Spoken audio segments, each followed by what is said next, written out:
अनुज और शिवम दो भाई थे। शिवम पढ़ाई के लिए विदेश चला जाता है और वहीं नौकरी करने लगता है और अनुज अपनी माँ के साथ अपने गांव में रहता है। अब जैसे जैसे उम्र बढ़ती गई, सीमा को घर के कामकाज करने में प्रॉब्लम होने लगी। इसलिए एक अच्छी सी लड़की देखकर सीमा ने अपने बेटे अनुज की शादी रश्मि से करा दी और रश्मि के घर में आने से घर की रौनक बढ़ गई। अब वो घर की सारी जिम्मेदारियां अपने कंधे पर ले लेती है। सूरज उगने से पहले ही रश्मि पूरे घर की सफाई कर, पूजा कर 7 बजे तक नाश्ता तैयार कर देती है। ये सब देखकर सीमा बहुत खुश थी। रश्मि के पैर जब से इस घर में पड़े हैं, मेरे घर में रौनक आ गई है। अब मुझे किसी भी चीज की फिक्र नहीं है। ये मेरा सारा घर संभाल लेगी। इस तरह से धीरे धीरे दिन अच्छे बीतने लगते हैं। फिर एक दिन शिवम का फोन आता है और शिवम की आवाज सुनकर सीमा बहुत खुश होती है। माँ, मैं इंडिया अपने गांव वापस आ रहा हूँ। अब इंडिया अपने गांव में आकर ही रहूंगा और वहीं खुद का काम करूंगा। मैं तो तुम्हारी कब से राह देख रही थी बेटा। चलो बस अब जल्दी से इंडिया आ जाओ। हाँ माँ, और मैं अकेला नहीं आ रहा, बल्कि आप सबके लिए सरप्राइज भी ला रहा हूँ। कैसा सरप्राइज बेटा? वो तो वहीं आकर पता चलेगा। ये कहकर वो फोन काट देता है। 2 दिन बाद सीमा दरवाजे के सामने आंख गड़ाकर अपने बेटे का इंतजार करने लगती है और कुछ देर बाद दरवाजे की घंटी बजती है। सीमा दरवाजे को खोलती है और हैरान रह जाती है क्योंकि शिवम अकेले नहीं था, उसके साथ में एक मॉडर्न लड़की भी थी। ये गोरी मैम कौन है? ये तुम्हारी छोटी बहू है माँ। क्या दिमाग तो ठीक है तुम्हारा? ये ऐसे छोटे कपड़े पहनने वाली बेशरम बहू मेरी नहीं हो सकती। बेशरम? सासू माँ, अब कुछ नहीं हो सकता। हम दोनों ने शादी कर ली है। शिवम, इससे अच्छा होता तुम वापस ही नहीं आते। मैं इस बेशरम लड़की को अपनी बहू नहीं बनाऊंगी जिसे ढंग के कपड़े पहनने का भी होश ना हो। वो भला घर ही क्या ही संभालेगी। इतना सुनकर रश्मि रसोई से बाहर आती है। ये लड़की कौन है देवर जी? आप शादी कर लाए? हाँ, हम दोनों ने शादी कर ली है। 1 नंबर के बेशरम है दोनों के दोनों। कैसे बेशर्मों की तरह हाथ में हाथ डालकर खड़े हैं। बड़ों का तो कोई लिहाज ही नहीं है। माँ जी, आप शांत हो जाइए। यूं गुस्सा करोगे तो कहीं आपका बीपी ना बढ़ जाए और कंट्रोल भी मुश्किल होगा। उफ, मैं इस दरवाजे पर खड़े खड़े थक गई हूँ। और हाँ माँ जी, मैं कोई गवार नहीं हूँ आपकी इस गवार बहू की तरह।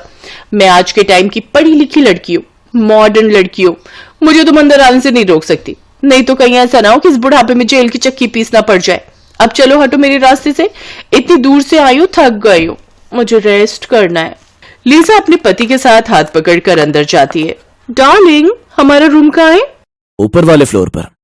लीजा शिवम के साथ ऊपर अपने कमरे में चली जाती है और सीमा रोते हुए बोलती है, ए भगवान, किस्मत ही फूट गई मेरी।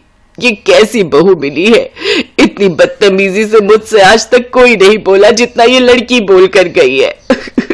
माँ जी, आप अपना मन छोटा मत कीजिए। मैं लीजा को धीरे धीरे इस घर के रंग में ढाल लूंगी। आप शांत हो जाइए, मैं आपके लिए पानी लेकर आती हूँ। अगले दिन गांव का लड़का प्रेम सीमा के घर आता है और जैसे ही लीजा को देखता है, लार टपकाते हुए कहता है, तुम कौन हो गोरी मैम? लगता है दूध से नहाती हो। शट अप गवार, चल निकल यहाँ से, चीप कहीं के। लीजा ऊपर अपने कमरे में चली जाती है और प्रेम की नजर लीजा को लेकर खराब हो जाती है। अगले दिन गांव की सभी औरतें सीमा के घर उसकी नई बहू की मुंह दिखाई के लिए आने वाली थी। लीजा, ये लो साड़ी और कुछ जेवर पहनकर बाहर आ जाना। आज तुम्हारी मुंह दिखाई की रस्म है। नीचे गांव की औरतों के सामने यूं छोटे कपड़े पहनकर बैठना अच्छी बात नहीं। रश्मि ये बोलकर अपने काम में लग जाती है। लीजा मन ही मन सोचती है, ये सब बेकार के पर्दे जैसे कपड़े मुझसे नहीं पहने जाते और ना ही मुझे ये लपेटने आते। इससे तो सही यही रहेगा कि जो मैंने पहना है। कुछ देर बाद लीजा सबके सामने छोटे कपड़ों में ही नीचे आ जाती है। देवरानी जी, आपने ये क्या पहन लिया? यू शट अप जाहिल गवार कहेगी। ये फंक्शन मेरे लिए है ना, तो जो मेरा मन करेगा मैं वो पहनूंगी। अब मुझे एंजॉय करने दो। इतना बोलकर लीजा सिगरेट निकालकर पीने लगती है और गांव की औरतें ये सब देखकर बोलती हैं, हाय दैया, तेरे तो भाग ही फूट गए सीमा। एक तरफ तेरी ये रश्मि संस्कारी बहू और दूसरी तरफ ये तेरी लीजा बेशरम बहू। इन दोनों का तो कोई मेल ही नहीं है। इससे तो अच्छा होता तू अपने बेटे को विदेशी ना भेजती। कम से कम ये बेशरम बहू तेरे पल्ले तो ना पड़ती। देखो तो कैसे खुल्लम खुल्ला सिगरेट पी रही है, पूरे घर में धुआं कर दिया। चलो चलो यहाँ से। सभी लोग वहां से चले जाते हैं। सीमा को ये सब देखकर लीजा पर बड़ा ही गुस्सा आता है। ये लड़की न जाने कौन से जन्म का बदला लेने आई है हमसे। पूरे गांव में हमारी कितनी इज्जत थी, लेकिन अब इसने तो हमारी नाक ही कटवा कर रख दी। ओह गॉड, फिर से वही मेलोड्रामा। सासू मॉम, मैं एक एनआरआई हूँ। मेरे मॉम डैड शुरू से ही बाहर रहे हैं और मेरी परवरिश भी वही हुई है। वहां ये सब बड़ा नॉर्मल है, तो चिल करो ना। रश्मि बहू, इसे ऊपर अपने कमरे में भेज दे और बोल दे नीचे आने की कोई जरूरत नहीं है। मैं इसकी शक्ल भी देखती हूँ ना तो मेरा बीपी बढ़ने लगता है। लीजा, तुम अपने कमरे में जाओ ऊपर, मैं तुम्हारा खाना वहीं ले आऊंगी। अब लीजा ऊपर अपने कमरे में चली जाती है। रश्मि उसे ऊपर ही खाना बनाकर उसके कमरे में दे आती। लीजा भी बड़े मजे से बिस्तर पर पड़े पड़े टीवी देखती या रील्स बनाती रहती, जबकि संस्कारी बहू अकेले ही सब काम करती। फिर एक रोज मौसम काफी सुहाना था। बाहर बादलों की तेज गड़गड़ाहट हो रही थी। ऐसे मौसम में तो बाहर घूमने जाने का अलग ही मजा है। मैं अभी शिवम को फोन करती हूँ। लीजा शिवम को फोन लगाती है। डार्लिंग, मुझे तो लौटने में देर हो जाएगी, यहाँ जरूरी काम में फंसा पड़ा हूँ। अच्छा ठीक है। लीजा अलमारी में से शराब की बोतल निकालती है और अपने बैग में रखकर चुपके से बाहर घूमने निकल जाती है। कुछ दूर चलकर वो एक पहाड़ी के पास बैठकर शराब पीने लगती है। ठंडी ठंडी हवाओं के साथ वो बेहद खुश थी। थोड़ी देर बाद वो वहां से खेतों की ओर घूमने निकल जाती है। अब तक लीजा शराब के नशे में पूरी तरह धुत हो जाती है और रात में लीजा को यूं अकेले देखकर प्रेम की आंखें बड़ी बड़ी हो जाती हैं। वाह रे मेरी किस्मत, आज मौका भी ठीक है और अंधेरा भी है। प्रेम लीजा के पास जाता है और उसे अपनी बाहों में जकड़ने की कोशिश करने लगता है। बचकर अब कहाँ जाओगी मेरी बुलबुल, आओ मेरे पास आओ। Leave me, just leave me you गवार। लीजा प्रेम को उससे धक्का देते हुए वहां से भाग गई। तभी प्रेम आवाज मारकर अपने कुछ साथियों को बुला लेता है और बोलता है, अब कहाँ जाओगी जाने मन, हमसे बचकर। हाँ, तभी रश्मि और सीमा डंडे लेकर आती हैं और दोनों उन लोगों पर डंडे बरसाने लगती हैं। वो सब वहां से भाग रही हैं। तुमने हमारे घर की इज्जत गंवाने में कोई कसर नहीं छोड़ी ना। आज कुछ ऊंच नीच हो जाती तो मैं तो उसी पहाड़ी से शर्म के मारे छलांग लगा देती। भले ही तू जैसी भी है, लेकिन अब हमारे घर की बहू है और कोई भी सीमा देवी की बहुओं की तरफ नजर उठाकर भी देखेगा तो मैं उसका यही हाल करूंगी। अब लीजा को अपनी गलती का एहसास होता है। वो अपनी सास और जेठानी से माफी मांगती है। माँ जी, अब इसे माफ कर दीजिए। देखिए ना, बेचारी इस हालत में भी आपसे माफी मांग रही है। इतने में शिवम भी वहां आ जाता है। देखो लीजा, जिस भाभी को तुम गवार कहती थी, आज उन्हीं की वजह से तुम्हारी इज्जत बच पाई है। तुम्हारी जानकारी के लिए मैं बता दूं, भाभी कोई गवार नहीं बल्कि डबल एमए पास है। लेकिन एजुकेट और मॉडर्न होने का यह मतलब नहीं कि वो अपने संस्कार भूल जाए। अपने परिवार के लिए उन्होंने शहर में मिल रही बड़ी कंपनी की नौकरी तक ठुकरा दी और यहीं गांव में रहकर अपने परिवार के साथ रहकर उनकी सेवा करने लगी। क्या जेठानी जी इतनी एडुकेटेड है, लेकिन फिर भी इनमें कितना सादापन है। जेठानी जी, मुझे भी आपकी तरह बनना है और सासू माँ का दिल जीतना है। क्या आप मुझे घर के सब काम सिखाएंगी? और हाँ, साड़ी पहनना भी बताएंगी ना? ऑफ कोर्स देवरानी जी, आपकी ये जेठानी आपकी हर तरह से हेल्प करेगी। अब अगले दिन से लीजा भी साड़ी पहनकर सबके सामने आती है, जिसे देखकर सीमा बहुत खुश होती है। और अब लीजा भी रश्मि की तरह काम करने लगी और संस्कारी बहू की तरह ही रहने लगी।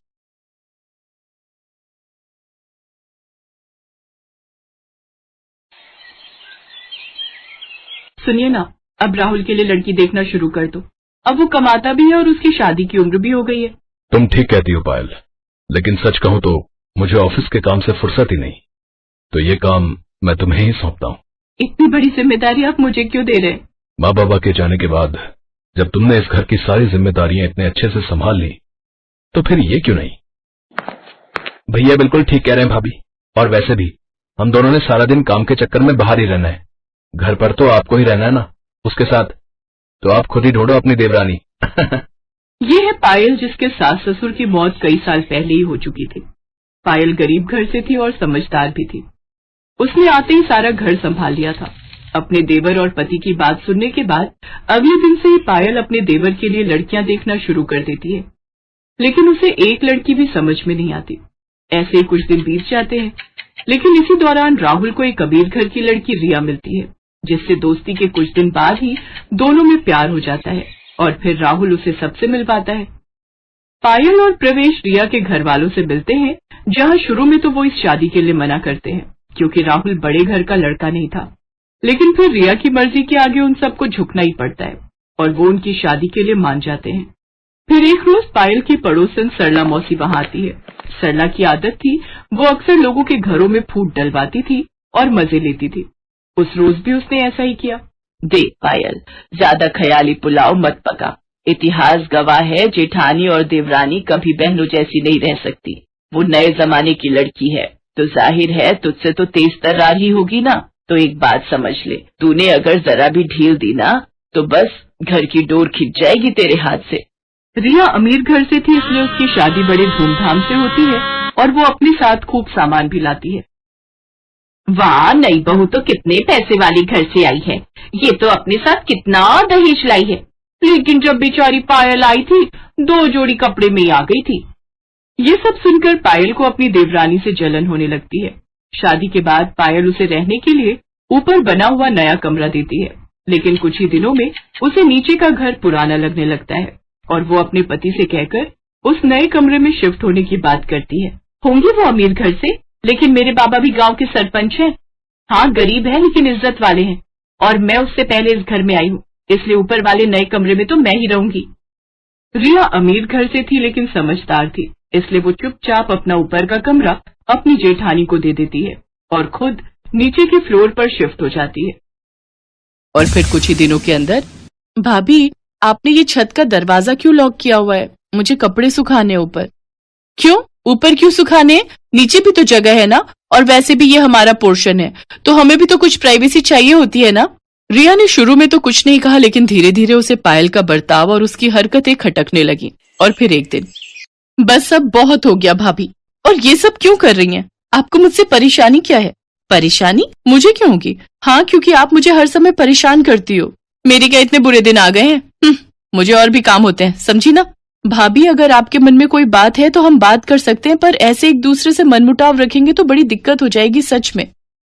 रिया की बात का पायल ने कोई जवाब नहीं दिया और वो उसे इग्नोर करके वहां से चली गई। अब तो रिया ने भी ठान लिया था कि वो भी अपनी जेठानी से वैसा ही व्यवहार करेगी जैसा वो उसके साथ कर रही थी। नतीजा ये हुआ कि आए दिन दोनों में बिना बात के खटपट होने लगी। उनकी इस तरह की लड़ाइयों से प्रवेश और राहुल भी परेशान हो गए। फिर एक दिन जब भरी दोपहर में पायल सब्जियां और राशन लेकर घर आई तो कई बार डोरबेल बजाने के बाद भी रिया ने घर का दरवाजा नहीं खोला। गर्मी से बेहाल पायल का पारा और चढ़ने लगा। रिया, ओ रिया, अरे कहाँ मर गई? उफ, अरे दरवाजा खोल जल्दी से। भाभी, अभी 15 मिनट और लगेंगे, वो मैं बाथरूम में हूं ना, इसलिए। रिया ने झूठ बोला था। वो ये सब पायल को सबक सिखाने के लिए कर रही थी।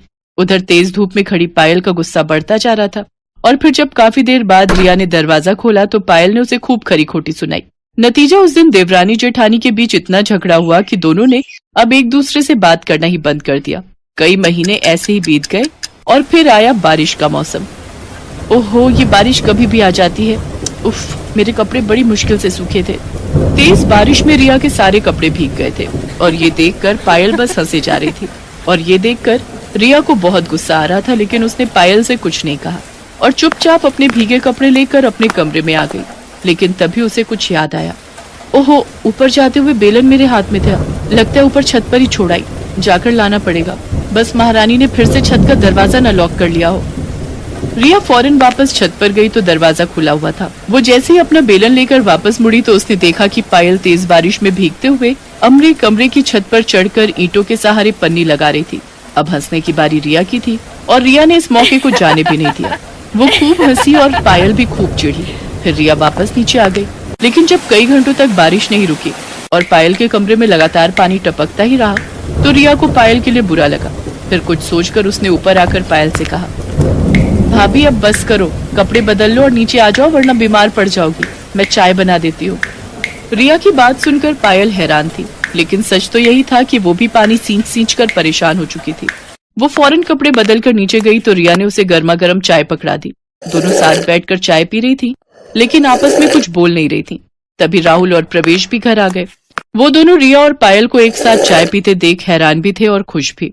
दूसरी तरफ बारिश लगातार हो रही थी। नतीजा ये हुआ कि रात के वक्त पूरे मोहल्ले में बाढ़ आ गई और नीचे होने की वजह से रिया और राहुल के कमरे में रात के वक्त पानी भरने लगा। रिया, राहुल, ऊपर आ जाओ, जल्दी करो, नीचे पानी बढ़ रहा है। राहुल और रिया कुछ संकोच के साथ ऊपर चले आए। फिर पूरे 2 दिनों तक रिया और राहुल ऊपर वाले कमरे में पायल और प्रवेश के साथ ही रहे। ये पहली बार था जब रिया और पायल एक साथ रहे थे और पहली बार ही उन्हें एक दूसरे को अच्छे से जानने का मौका भी मिला था।